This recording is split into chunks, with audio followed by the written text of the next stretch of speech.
आइए हम बात करते हैं बेसिक शिक्षा मंत्री अनुपमा जायसवाल जी से। आइए इनके विभाग के बारे में कुछ जानकारी लेते हैं। मैडम, प्रदेश में प्राथमिक विद्यालयों की व्यवस्था एकदम खस्ता हाल है, इसके उद्यान के लिए क्या उपाय किए जा रहे हैं? सही कह रहे हैं आप। पिछली सरकारों ने इसके बारे में कोई ध्यान नहीं दिया और बेसिक शिक्षा एक ऐसा मुद्दा है जो आम जनमानस से जुड़ा हुआ है।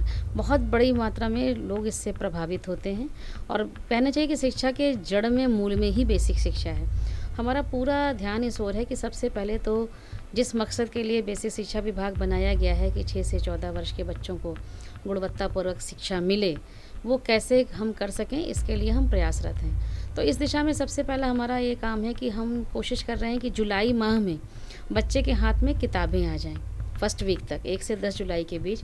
क्योंकि अभी तक जो पिछला भी सत्र चला था, मुझे जानकारी हुई कि नवंबर दिसंबर तक ही बच्चों को किताबें मिल पाईं। तो जब किताबें ही नहीं है जिससे पढ़ना है, तो हम सोच सकते हैं कि कितना बड़ा झोल इसमें है। तो पहला प्रयास है कि बच्चों के हाथ में किताबें आ जाएं, जुलाई में उनको बैग्स मिल जाएं और साथ ही साथ उनको जो ड्रेसेस उनकी होती हैं वो भी उनको जुलाई में ही मिल जाएं। और थोड़ी सी अवेयरनेस लेके चल रहे हैं कि बच्चा अभी ड्रेस लेता है, ड्रेस लेके वो घर में चला जाता है, उसी ड्रेस में जाके सो जाता है। तो कुछ ऐसा प्रॉपर क्लीनलीनेस की भी उनको हम जानकारी दें। इस विषय में हम सब ने सोचा है कि हम हर स्कूल को नेल कटर्स, कंघे और एक बड़ा शीशा उपलब्ध कराएंगे और उस पर एक लिखा रहेगा कि मेरी ड्रेस ठीक है। तो एक अंदर से जागरूकता पैदा करना, बच्चे को खड़ा करना कि देखो तुम कैसे लग रहे हो। तो जब हम धीरे धीरे दिमाग में उनके ये चीज़ भरेंगे तो जाहिर सी बात है कि उनके अंदर इस बारे में अवेयरनेस आएगी, सफाई सीखेंगे। नेल्स बड़े हैं तो हम वहीं पे कोशिश करेंगे कि उनके नेल्स वहीं पे काट दिए जाएं। ठीक से कंघी नहीं है तो कंघा ठीक से कर दिया। ये सारी चीज़ों को लेके जो बिल्कुल बेसिक चीज़ें, अभी जो हमारा 100 दिन का लक्ष्य है वो इसके ऊपर पूरा कंसंट्रेट है कि बच्चा जिस दिन से स्कूल में आए उसको प्रॉपर स्कूल बैग, उसकी किताबें, उसकी ड्रेस उसको मिल जाए और साथ साथ वो कुछ शारीरिक स्वच्छता की ओर ध्यान दे, शिक्षा के प्रति गंभीर बने। अच्छा, प्राथमिक विद्यालयों में शिक्षकों की भारी कमी है, इसको लेकर के आप क्या? हाँ, हमने इस चीज़ को दिखाया है। बहुत सारे पद खाली हैं, वो जल्दी ही सृजित किए जाएंगे। और इसके अलावा हमने देखा है कि हमारे यहाँ जो रिमोट एरियाज़ में स्कूल हैं वहाँ कम हैं और कहीं जो शहर के करीब हैं उन पर भार ज़्यादा है। तो इस तरीके के हमने करीब 65,000 इस तरह से शिक्षक देखने को मिले कि 65,000 शिक्षक अभी जा सकते हैं रिमोट एरियाज़ में। तो हमें सारा सब कुछ मंगा रहे हैं और जहाँ ज़रूरत है कि कम से कम बच्चे का और शिक्षक का अनुपात सही रहे, इस दिशा में प्रयास करें। प्राइवेट स्कूलों में फीस एक बहुत बड़ा मुद्दा है।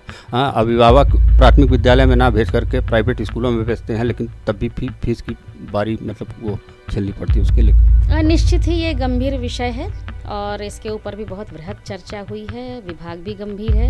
अभी एक हरियाणा और दिल्ली में एक इसके विषय में बड़ा अच्छा प्रयास हुआ है। सुप्रीम कोर्ट, हाई कोर्ट और पेरेंट्स ने मिलकर एक काम किया है।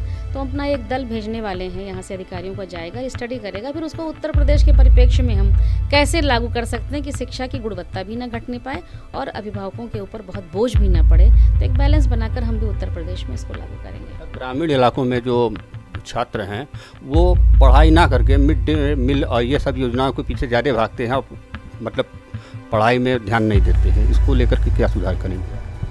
देखिए, मिड डे मील के लिए भी बच्चे नहीं आते हैं। आप कह रहे हैं केवल मिड डे मील के लिए आते हैं। जो आज की समस्या है और जो आज की स्थिति है कि कागज़ों पे बच्चों का नाम लिखा गया है, वो मिड डे मील के लिए भी नहीं आ रहे हैं। तो मैंने पहले कहा शिक्षक है, इंफ्रास्ट्रक्चर है, बच्चे हैं, लेकिन जो मूल आत्मा है शिक्षा बच्चों को, वो नहीं है। तो हमारा पूरा प्रयास है कि समय से स्कूल खुलें, बच्चे टाइम से स्कूल पे आएँ, शिक्षक आएँ, उनका जो अध्यापन काम है उसको वो करें और जो प्रमुख चीज़ है बच्चों को शिक्षित करके समाज का एक अच्छा नागरिक बनाना, उस दिशा में ये विद्यालय काम करें। इसके लिए बहुत सारे प्रोत्साहन के भी हम काम कर रहे हैं और उसमें एक सबसे बड़ी बात है स्कूलों की चेकिंग प्रॉपर रूप से। और हम जिम्मेदारी देने वाले हैं, जवाबदेही फिक्स करेंगे।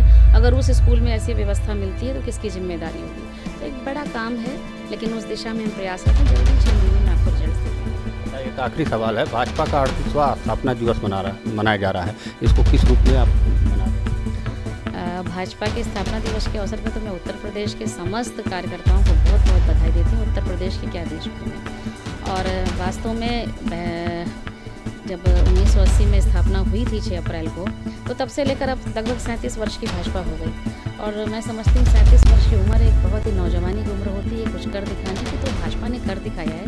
आज इस उम्र में वो केंद्र में भी काबिज है, उत्तर प्रदेश में भी इतना बड़ा जनादेश लेकर जनता की सेवा करने जा रही है। तो निश्चित रूप से हम होश में रहेंगे जवानी में और अपने जोश में आकर कोई काम नहीं करेंगे। जनता की सेवा करने के लिए हमें ये पद मिले हैं, दायित्व मिले हैं। और मैं अपने लिए ज़रूर कहना चाहूँगी कि भले ही माननीय मुख्यमंत्री जी ने मुझे मंत्री बनाया है उत्तर प्रदेश सरकार में, मैं खुद स्थापना दिवस के अवसर पर इस बात का संदेश सबको देना चाहती हूँ कि जनता के हितों के लिए उसके संतरी के रूप में काम करती रहूँ।